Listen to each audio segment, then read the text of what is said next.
Hello' everyone welcome back to my channel. আজি আকৌ আহিছোঁ এটা নতুন ভিডিঅ'ৰ লগত। আজি আমি ক্লাছ 7ৰ chapter number 6 physical and chemical changes মানে ভৌতিক আৰু ৰাসায়নিক পৰিৱৰ্তন যিটো চেপ্টাৰ আছে পাৰ্ট আছে, এইটো আমি বহুত সংক্ষেপত মানে বহুত শ্বৰ্টত আমি বুজিব চেষ্টা কৰিম। আশা কৰিম মই তোমালোকক এইখিনি সময়ৰ ভিতৰতে এই পাৰ্টটোৰ গোটেইখিনি নলেজ দিবৰ কাৰণে জ্ঞান দিবৰ কাৰণে তো তোমালোকে ভিডিঅ'টো লাষ্টলৈকে থাকিবা আৰু যদি কিবা কোৱেশ্চন থাকে তেনেহ'লে কমেণ্ট বক্সত তোমালোকৰ কোৱেশ্চনখিনি সুধি ল'বা। যেনেকুৱা ইয়াতে আমাৰ চেপ্টাৰতে দিয়া আছে ফিজিকেল এণ্ড কেমিকেল চেঞ্জেছ মানে ভৌতিক আৰু ৰাসায়নিক পৰিৱৰ্তন। তেনেহ'লে এই দুটা এটা পৰিৱৰ্তন। ফাৰ্ষ্টৰ আমাৰ যিটো টপিক আহিব এই টপিকটো হ'ল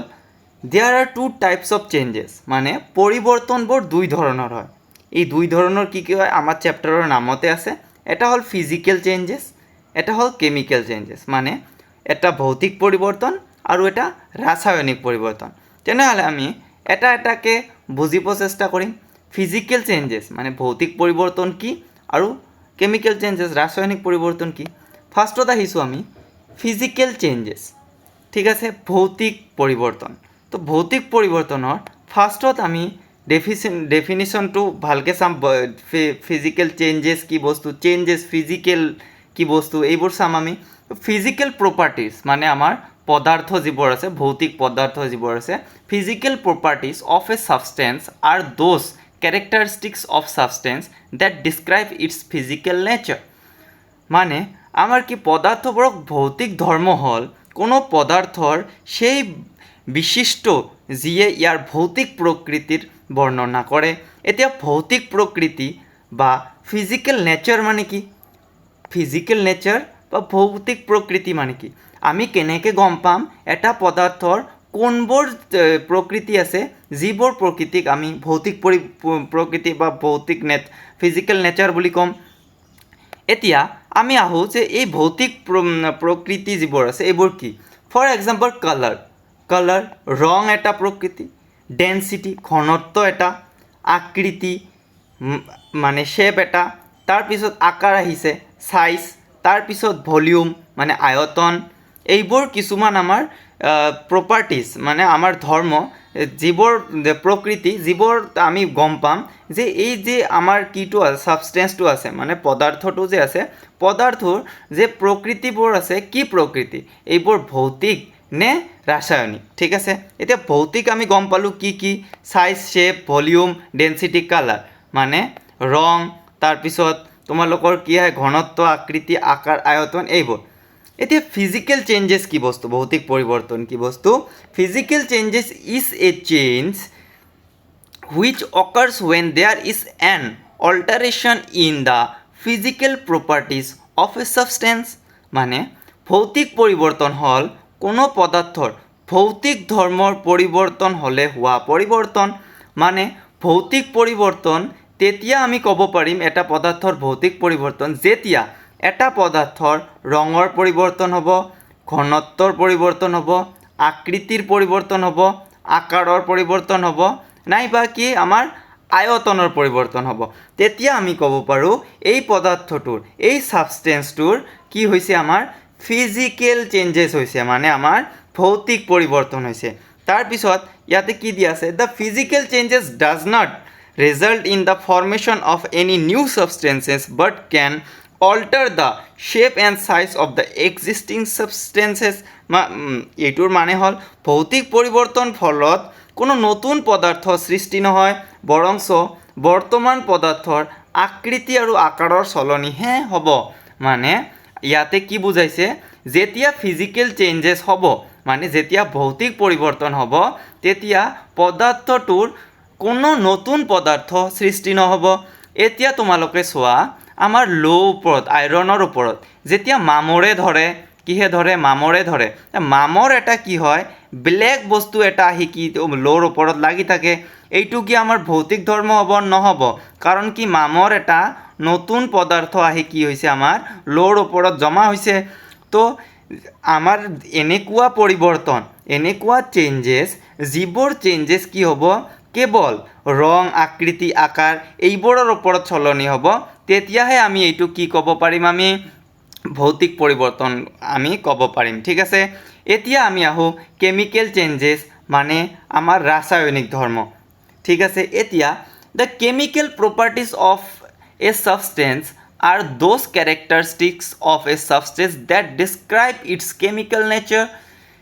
কোনো পদাৰ্থৰ ৰাসায়নিক ধৰ্ম যিবোৰ বৈশিষ্ট্যই তাৰ ৰাসায়নিক প্ৰকৃতিৰ বৰ্ণনা কৰে এতিয়া এক্সাম্পল চাম ফৰ এক্সাম্পল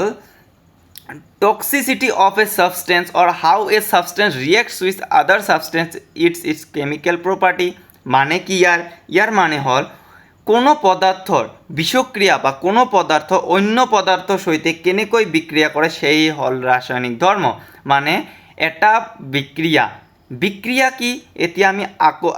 পিছত পঢ়িম তোমালোকে এইটো পইণ্ট অলপ পিছতে গম পাবা এতিয়া আমি পঢ়িম কেমিকেল চেঞ্জেছ মানে ৰাসায়নিক পৰিৱৰ্তন A chemical change or chemical reaction is any change in the chemical properties of a substance মানে আমাৰ ৰাসায়নিক পৰিৱৰ্তন বা ৰাসায়নিক বিক্ৰিয়া হ'ল কোনো পদাৰ্থৰ ৰাসায়নিক ধৰ্মৰ যিকোনো পৰিৱৰ্তন এতিয়া কথাটো হ'ল ৰাসায়নিক ধৰ্মৰ পৰিৱৰ্তন আমি কেনেকৈ বুজিম এতিয়া তাৰ পিছত আহিছোঁ আমি নেক্সটটো এতিয়া আমি বুজি পাম however a substance undergo a chemical change a new substance is formed মানে যেতিয়া কোনো পদাৰ্থ ৰাসায়নিক পৰিৱৰ্তন ঘটে তেতিয়া এটা নতুন পদাৰ্থ সৃষ্টি হয় যেতিয়া তোমালোকে দেখিবা এটা ৰাসায়নিক সমীকৰণ হৈছে এতিয়া সমীকৰণ কেনেকুৱা সাপোজ আমি H2O ৰ এটা এক্সাম্পল লৈছোঁ H2O মানে পানী ঠিক আছে এইটো কি হ'ব হাইড্ৰজেন প্লাছ অক্সিজেনৰ লগত আমাৰ কি হয় এইটো লগ লাগি আমাৰ কি হয় ওয়াটাৰ হয় এনেকুৱা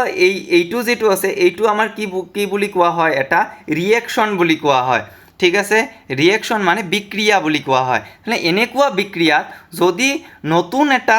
পদাৰ্থ সৃষ্টি হয় যেনেকুৱা আমি এক্সাম্পলত বুজিম ইয়াতে কি কৈছে আমাৰ কপাৰ এক্সাম্পল কেমিকেল চেঞ্জেছৰ মানে আমাৰ ৰাসায়নিক পৰিৱৰ্তনৰ আমাৰ কি এক্সাম্পল উদাহৰণ copper sulphate solution blue copper সালফেটৰ এটা দ্ৰব্য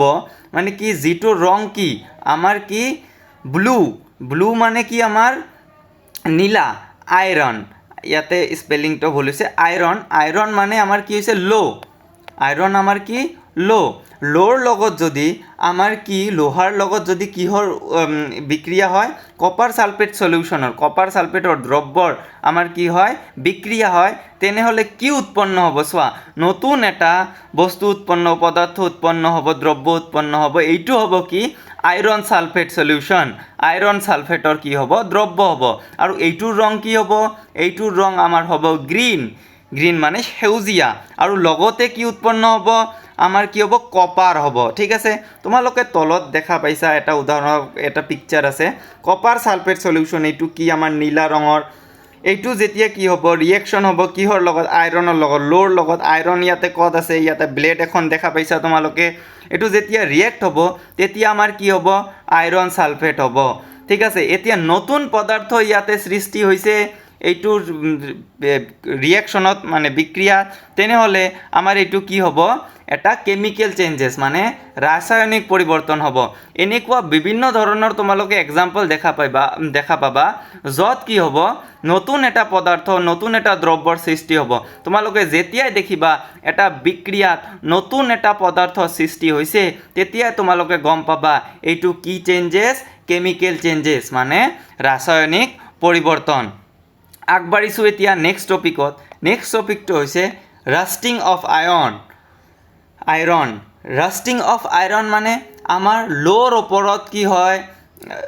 আইৰনে ধৰে যে ৰাষ্ট যিটোক আইৰন বুলি কোৱা হয় এইটোৰ ওপৰত আমি এতিয়া আলোচনা কৰিম ইয়াতে দি আছে when the iron comes in contact with oxygen and water reacts and form a red colored substance over it's called rust মানে এতিয়া এছামিছত আমি বুজিম যেতিয়া লোহা যেতিয়া আমাৰ কি হয় অক্সিজেন আৰু পানীৰ সংস্পৰ্শলৈ আহে তেতিয়া বিক্ৰিয়া কৰি তাৰ ওপৰত ৰঙৰ এটা পদাৰ্থ গঠন কৰে যাক মামৰ বুলি কোৱা হয় ঠিক আছে যেতিয়া লোহাৰ ওপৰত কি হয় লোহাই কি কৰে অক্সিজেন আৰু পানীৰ লগত কি কৰে বিক্ৰিয়া কৰে তেতিয়া তাৰ ওপৰত ৰঙা ৰঙৰ এটা কি হয় আৱৰণ গঢ়ি উঠে এই আৱৰণটোক যিটো আৱৰণক আমি মামৰ বুলি কওঁ ইয়াতে তোমালোকে দেখা পাইছা ইয়াতে লোৰ আছে এখন ইয়াৰ কি হৈছে অক্সিজেনৰ লগত বিক্ৰিয়া কৰিছে আৰু পানীৰ লগত বিক্ৰিয়া কৰিছে তাৰ ওপৰত এটা ৰঙা ৰঙৰ তোমালোকে আৱৰণ দেখা পাইছা যাক ৰাষ্ট বুলি কয় কি বুলি কয় ৰাষ্ট বুলি কয় নাইবা আমি অসমীয়াত ক'লে মামৰ বুলি ক'ব কি ক'ব মামৰ বুলি ক'ব ইয়াতে ৰিয়েকশ্যনটো দিয়া আছে তলত তোমালোকে ৰিয়েকশ্যনটো চোৱা কি আছে আইৰণ কিহৰ লগত অক্সিজেনৰ লগত আৰু ৱাটাৰৰ লগত কি কৰিছে বিক্ৰিয়া কৰিছে কৰি কি ৰাষ্ট এতিয়া তোমালোকে এক্সাম্পলটোতো ইয়াতে গম পাবা Fe মানে আইৰণ O2 মানে অক্সিজেন আৰু H2O মানে পানী তাৰ লগতে ৰাষ্টৰ যিটো Fe2O3 H2O আৰু যিবোৰ 4 3 2 2 তোমালোকে দেখা পাইছা এইবোৰ বেলেন্স কৰিবৰ কাৰণে আমি এইবোৰ ব্যৱহাৰ কৰোঁ ঠিক আছে এতিয়া তোমালোকক এতিয়া এটা বস্তু দিছে how to prevent rusting of iron মানে আমি লোহাৰ ওপৰত যিটো মামৰে ধৰে এই মামৰে ধৰাতকৈ কেনেকৈ আমি এইটো ৰক্ষা পাব পাৰোঁ by applying paint on iron object so' that they can't come in contact with oxygen and moisture in the environment মানে লোহাৰ ওপৰত ৰং লগাব পাৰোঁ যাৰ কাৰণে কি অক্সিজেন আৰু পানীৰ লগত কি বিক্ৰিয়া কৰিব নোৱাৰিব আৰু যেতিয়া অক্সিজেন আৰু পানীৰ লগত বিক্ৰিয়া কৰিব নোৱাৰিব তেতিয়া কি ইয়াত আইৰণ মামৰে নধৰে আমি কি পাইছোঁ অক্সিজেন আৰু পানীৰ লগত বিক্ৰিয়া কৰিলেহে মামৰ ধৰিব যদি আমি এটা লোহাৰ ওপৰত কি কৰোঁ ৰং কৰি দিওঁ তেনেহ'লে কি হ'ব অক্সিজেন আৰু পানীৰ লগত বিক্ৰিয়া কৰিব নোৱাৰিব তাৰ কাৰণে কি হ'ব ইয়াৰ ওপৰত মামৰে নধৰে তোমালোকে ডাঙৰ ব্ৰিজবোৰত দেখা পাইছানে নাই লোহাৰ যিবোৰ ব্ৰিজ থাকে তাতে কি সিলভাৰ কালাৰৰ কোটিং দিয়া থাকে মানে সিলভাৰ ৰঙৰ ৰং দিয়া থাকে তাতে কিয় দিয়া থাকে এইটোৰ কাৰণে যাতে কি পানী আৰু অক্সিজেনৰ লগত বিক্ৰিয়া কৰিব নোৱাৰে আৰু তাতে যাতে মামৰে নধৰে ঠিক আছে তাৰপিছত কি কৰিব পাৰোঁ আমি ইয়াক কি কৰোঁ জিংক আৰু ক্ৰমিয়াম ধাতু প্ৰয়োগ কৰি আমি কি কৰিব পাৰোঁ ইয়াৰ ওপৰত আৰু এটা কি দিব পাৰোঁ তৰপ দিব পাৰোঁ এটা লোহাৰ ওপৰত যদি জিংক আৰু ক্ৰমিয়াম ধাতুৰ তৰপৰ প্ৰয়োগ কৰোঁ এইটো কি হ'ব আমাৰ অক্সিজেন আৰু পানীৰ পৰা কি হ'ব আমাৰ ইয়াক ৰক্ষা কৰিব আৰু তাতে মামৰে নধৰে আৰু এই যিটো প্ৰক্ৰিয়া জিংক আৰু ক্ৰমিয়ামৰ লেপন দিয়া হয় এটা ধাতুৰ লেপন দিয়া হয় কিহৰ ওপৰত আমাৰ লোহাৰ ওপৰত এই ধাতুৰ লেপনটোক কি বুলি কোৱা হয় দস্ত লেপন বুলি কোৱা হয় ঠিক আছে যিটোক আমাৰ ইংলিছত কি বুলি কোৱা হয় গেবিনাইজেশ্যন বুলি কোৱা হয় তোমালোকে মনত ৰাখিবা এইটো তাৰপিছত আমি আহিছোঁ ক্ৰিষ্টেলাইজেশ্যন কি স্ফটিকৰণ যিটোক বুলি কোৱা হয় স্ফটিকৰণ ক্ৰিষ্টেলাইজেশ্যন কি বস্তু crystallisation is the process through which large crystal of pure substances can be formed from their solution স্ফটিকৰণ হৈছে সেই প্ৰক্ৰিয়া যাৰ দ্বাৰা বিশুদ্ধ পদাৰ্থৰ বৃহৎ স্ফটিকৰ ইয়াৰ দ্ৰব্যৰ পৰা গঠন কৰিব পাৰোঁ এক্সাম্পল উদাহৰণৰ সৈতে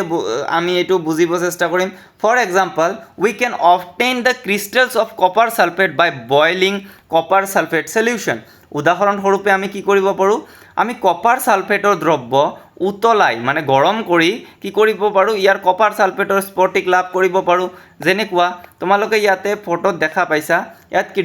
এটা বাউল লোৱা হৈছে ঠিক আছে তাৰপিছত তলত কি দিয়া হৈছে গ্ৰিল দিয়া হৈছে বইলিং ৱাটাৰ দিয়া হৈছে আৰু তলত বাৰ্ণাৰ দি কি জুই দিয়া হৈছে হিট দিয়া হৈছে ইয়াতে হিট দিয়াৰ পিছত যেতিয়া এইটো গৰম হ'ব আমি কি পাম ইয়াতে কপাৰ ছালফেটৰ ক্ৰিষ্টেল মানে স্ফটিক কপাৰ ছালফেটৰ স্ফটিকবোৰ আমি ইয়াতে পাম তোমালোকৰ এইটো যিটো চেপ্টাৰ আছে এইখিনিতে তোমালোকৰ পুৰা চেপ্টাৰটো যিটো আছে এইটো কভাৰ হৈ যাব আশা কৰিছোঁ তোমালোকে এই মোৰ ভিডিঅ'টোৰ পৰা কিবা শিকিব পাইছা যদি কিবা কোৱেশ্চন থাকে তোমালোকে কমেণ্ট বক্সত মোক জনাই দিবা আৰু যদি ভিডিঅ'টো ভাল লাগিছে তেনেহ'লে ভিডিঅ'টো লাইক আৰু চেনেলটো ছাবস্ক্ৰাইব কৰি দিবা